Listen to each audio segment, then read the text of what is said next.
பனையூரில் பரமசிவன்னு ஒருத்தன் இருந்தான். அவனோட பொண்டாட்டி பேர் சிவகாமி. அவங்களுக்கு கந்தன்னு ஒரே ஒரு பையன் இருந்தான். சிவகாமியோட தங்க தனம் ஒரு பெண் குழந்தையை பெத்தெடுத்ததும் செத்து போனான். அதனால் சிவகாமி அந்த குழந்தைய தன்னோட வீட்டுக்கு எடுத்துகிட்டு வந்து வளர்த்தான். பரமசிவமும் அந்த குழந்தைய தன்னோட சொந்த மகளாகவே நினச்சி வளர்த்து வந்தான். அந்த குழந்தைக்கு காமாட்சின்னு பேர் வச்சாங்க. அவள் வளர்ந்து பெரிய பொண்ணானா. அவளை வளர்க்குறதுல அப்பப்போ பரமசிவத்துக்குமே சிவகாமிக்கும் சின்ன சின்ன மோதல்கள் வந்துட்டே தான் இருந்துச்சு. தாயில்லாத பொண்ணுங்கிறதுனால சிவகாமி காமாட்சி போன போக்குக்கெல்லாம் வளைஞ்சு கொடுத்துட்டே இருந்தா. இதனால் காமாட்சிக்கு கர்வமும் பிடிவாதமும் நாளுக்கு நாள் அதிகமாயிட்டே போச்சு. இப்படி அவள் போக்கில் விடுறது சரியில்லை அப்படின்னு பரமசிவமும் சிவகாமியை அப்பப்போ எச்சரிச்சுட்டே தான் இருந்தா. ஆனால் சிவகாமி அதையும் கொஞ்சம் கூட காதில் வாங்கிக்கவே இல்லை. இவன் உங்கள் மகள் இல்லை, என் தங்கையோட மகன்னு தானே நீங்கள் இப்படி கரிச்சு கொட்டுறீங்க. தாயில்லாத குழந்தையன்னு தான் இறக்கப்பட்டு வளர்க்குற அப்படின்னு பொறிஞ்சு தள்ளுனா சிவகாமி. பரமசிவமும் எப்படியோ ஓய் தொலையிட்டுன்னு விட்டுட்டான். காமாட்சியும் வளர்ந்து கல்யாண வயசு அடைஞ்சிட்டான். பரமசிவம் அவளுக்கு ஏற்ற வரனை தேட தொடங்கினான். ஆனால் அவன் எந்த வரனை கொண்டு வந்தாலுமே சிவகாமியுமே காமாட்சியுமே ஏதாச்சும் ஒரு குறைய சொல்லி அதையே நிராகரிச்சுட்டே தான் இருந்தாங்க. கடைசியாக அதே ஊரில் அடுத்த தெருவில் இருக்கிற சுந்தரங்கிற பையனுக்குமே காமாட்சிக்குமே கல்யாணம் பண்ணுறதுன்னு தீர்மானம் பண்ணினாங்க. பொண்ணு பார்க்க சுந்தரமுமே அவனோட பெத்தவங்களும் வந்தப்போ காமாட்சி அடக்க ஒடுக்குமா தான் நடந்துட்டான். அப்போ பரமசிவம் சிவகாமி கிட்ட, சிவகாமி காமாட்சியோட கல்யாணத்தோட நம்ம மக கந்தனுக்குமே கல்யாணம் செஞ்சு வச்சிடலாமே அப்படின்னு சொன்னான். ஆமாம், அதுக்கு இப்போவே என்ன அவசரம் அப்படின்னு சிவகாமி கேட்டா.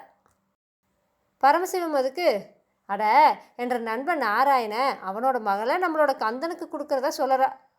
உனக்குமே அந்த குடும்பத்தை பற்றி நல்லாவே தெரியும். நல்ல சம்மந்தம் கிடைக்கிறப்பவே செஞ்சு போடலான்னு தான் பார்க்குற அப்படின்னு சொன்னான்.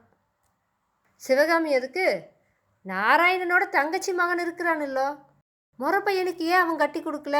அந்த பொண்ணு வாயாடி, அதனால தான் நாராயணனோட மகளை ஏற்றுக்கிறதுக்கு அவனோட தங்கச்சி மறுத்துட்டா. அந்த வாயாடியை நம்ம தலையில் கட்ட பார்க்குறானோ உங்கள் அருமை நண்ப அப்படின்னு கேட்டான். இதையெல்லாம் கேட்டுட்டு இருந்த கந்த, அம்மா என்னம்மா கோமதியை பற்றி நீயே இப்படி சொல்லற? அவள் எவ்வளவு நல்லவோ, சின்ன குழந்தையிலிருந்தே அவளை உனக்கு நல்லாவே தெரியுமே அப்படின்னு சொன்னான். சிவகாமி சட்டுன்னு கந்தனை கோபமாக பார்த்தா. கந்த உடனே அமைதியா, அம்மா நீ கோமதியை பற்றி நினைக்கிறது தப்பு. நேற்றுக்கு வரைக்கும் அவளோட அத்தை அவளையே தன்னோட மருமகன்னு சொல்லிட்டு இருந்தா. கோமதியோட அப்பா அவ கேட்ட வரதட்சணை சீரு எல்லாம் தன்னோட சக்திக்கு அப்பாற்பட்டது அப்படின்னு சொன்னதுனால அவள் வேற பணக்கார இடமா பார்த்துட்டா. கோமதியும் அவங்க அப்பா கிட்ட அந்த சம்மந்தம் வேண்டான்னு சொல்லிட்டா. இதுதான் விஷயம் அப்படின்னு சொன்னான். சிவகாமியுடனே, ஓ அந்த கோமதியே வேண்டான்னு சொல்லிட்டாலோ, அவள் எப்படி அதையும் சொல்லலா அப்படின்னு கேட்டா. பரமசிவமும் கந்தனும் அதுக்கு, அட அவ சொன்னது சரிதானே, நாராயண எப்பாடு வட்டாச்சும் கோமதியை அவளோட அத்தை மகனுக்கே கட்டி வச்சாலோ அத்தைக்காரிக்கு அவள் வேண்டாத மருமகளாகத்தானே இருக்க முடியும் அப்படின்னு சொன்னாங்க. சிவகாமி, அப்பனும் மகனும் சேர்ந்து தாளம் போடுறீங்களா? எனக்கு என்ன வந்துச்சு, தாராளமாக கோமதியே நீ கல்யாணம் கட்டிக்கோ, நான் குறுக்க நிற்கலப்பா அப்படின்னு சொல்லிட்டு போயிட்டா. கடைசியில் காமாட்சியோட கல்யாணத்தோட கந்தனுக்கு கோமதிக்கு கல்யாணம் நடந்துச்சு.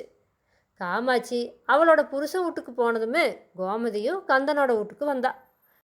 சிவகாமி வேண்டாம் வெறுப்பா ஏற்றுக்கிட்ட மருமக தானே கோமதி. அதனால் அவள் கோமதியை படாத பாடுபடுத்திட்டு இருந்தா. கோமதியோ கொஞ்சம் கூட முகஞ்சொலிக்காமல் எல்லாத்தையும் சகிச்சுட்டு சிரிச்சு முகத்தோடையே இருக்கிறத பார்த்துட்டு சிவகாமி அப்படியே திகச்சு போனா. கொஞ்ச நாள் கழித்து கந்தனும் கோமதியும் காமாட்சி எப்படி குடித்தனம் நடத்துகிறான்னு பார்க்கலாம் அப்படின்ட்டு சிவகாமி கிட்ட சொல்லிட்டு காமாட்சியோட வீட்டுக்கு போனாங்க. ஆனால் அவங்க அங்கிருந்து போன சில நிமிஷத்துக்குள்ளேயே திரும்பி வந்துட்டாங்க. அவங்க கூட சுந்தரமும் காமாட்சியும் வந்திருந்தாங்க. கோமதியோட தலையில் ஒரு கட்டு வேற கட்டப்பட்டிருந்துச்சு. பரமசிவம் மனசு பதறி போய், கோமதி இது என்ன தலையில் கட்டு அப்படின்னு கேட்டா. சுந்தரம் அப்பா, அந்த கேள்வியை நீங்கள் உங்கள் அருமை மக காமாட்சி கிட்ட கேட்டிருக்கணும்.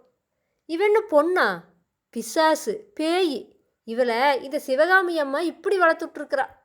இவ எங்கள் வீட்டில் அடி எடுத்து வச்ச நாள்லேருந்து ஒரே கூச்சலும் ரகளையும் தான். நாங்களும் எவ்வளவோ பொறுத்து பொறுத்து பார்த்தோம். இவளோட திமிரான பேச்சும் கர்வமும் அடங்கவே இல்லை. இன்னைக்கு இவ ஏதோ கோவப்பட்டு கைக்கு கிடைச்ச பாத்திரத்தை எடுத்து என்ற மேலே விட்டெறிஞ்சா. நான் சட்டுன்னு விலகுனேன். ஆனால் அந்த பாத்திரம் எங்களை பார்க்க வந்த கோமதியோட தலையில் பட்டு காயப்படுத்திருச்சு அப்படின்னு சொன்னான். சிவகாமி என்னன்னு கேட்குறது மாதிரி காமாட்சியை பார்த்தா. காமாட்சியை ஓன்னு அழுதுட்டே ஓடி போய் சிவகாமியை கட்டி பிடிச்சிட்டா. ஆனால் எப்போதும் போல காமாட்சிக்கு பறிஞ்சு பேச சிவகாமியால் இப்போ முடியல. சுந்தரம் அப்போ சரி சரி வா போகலாம் அப்படின்னு சொல்லி காமாட்சியை பிடிச்சி இழுத்துட்டு போனான். சிவகாமிக்கு என்ன செய்கிறதுனே ஒன்றும் புரியலை. சரின்னு மனசை தேத்திக்கிறதுக்காக அவள் கோயிலுக்கு போனான். கோயிலில் மண்டபத்தில் ராமாயண சொற்பொழிவு நடந்துட்டு இருந்துச்சு. சொற்பொழிவு ஆற்றினவர் காட்டுக்கு போன ராமரையும் சீதா தேவியையும் பற்றி அண்ணன் கௌசல்யா தேவி பட்ட மனவேதனையை வர்ணிச்சிட்டு இருந்தார். பெண்கள் இயல்பாகவே இரக்க குணம் கொண்டவர்கள். இப்படிப்பட்டவர்கள் இருமுகங்கள் கொள்வதை நாம் காண்கிறோம். இவள் தாயாக இருக்கும்போது பொறுமையும் பாசமும் கொண்டிருக்கிறாள். ஆனால் அவளே மாமியாராகும்போது நேர்மாறாக நடந்து கொள்கிறாள். தன்னுடைய மகள் எவ்வளவு கெட்டவளானாலும் அவளை தாய் அன்போடு வளர்க்கிறாள். ஆனால் அதே தாய் மாமியார் என்று ஆனதும் தன்னுடைய மருமகள் எவ்வளவு நல்லவளாக இருந்தாலும் அவளிடம் ஏதாவது குற்றம் குறையை கண்டுகொண்டே இருப்பாள். தன்னுடைய மகளையும் தன் மருமகளையும் ஒன்று போல பார்ப்பவளே உண்மையான தாய். இப்படி நடக்காத பெண்ணை தாய் என்று சொல்லவே முடியாது அப்படின்னு அவர் சொற்பொழிவில் உரையாற்றிட்டு இருந்தார். இதை கேட்ட சிவகாமியோட மனசில் ஒரு விதமான மாற்றம் வந்துச்சு. இவ வீட்டுக்கு வந்ததும் பரமசிவன், சிவகாமி இன்னைக்கு கதை கேட்க போனையா? நானும் தான் போயிருந்தேன். அவர் உண்மையான தாய் எப்பேறுபட்டுவன்னு சொன்னதை கேட்டியா அப்படின்னு சொன்னான். சிவகாமி அதுக்கு கேட்டேன். இவ்வளவு நாட்களாக நான் அஞ்ஞான இருளில் இருந்துட்டேன். இன்னைக்கு தான் வெளிச்சத்துக்கு வந்தேன். கோமதியை போல் ஒரு மருமக கிடைக்க நான் புண்ணியம் பண்ணியிருக்கணும். தாயில்லா குழந்தைன்னு சொல்லி காமாட்சிக்கு அதிகமாக செல்லம் கொடுத்து வளர்த்துட்டேன். ஒவ்வொரு மருமகளும் தாய் வீட்டை விட்டு புருஷன் வீட்டுக்கு வந்து அதே தாய் பாசத்தை தானே எதிர்பார்க்குறா. இனிமே எனக்கு கோமதி வேற காமாட்சி வேறங்கிற எண்ணமே வராது. 2 பேரும் எனக்கு சரி சமந்த அப்படின்னு சொன்னான். தான் பொண்டாட்டிக்கிட்ட ஏற்பட்ட இந்த மாற்றத்தை பார்த்துட்டு பரமசிவா அப்படியே சந்தோஷப்பட்டு போனான்.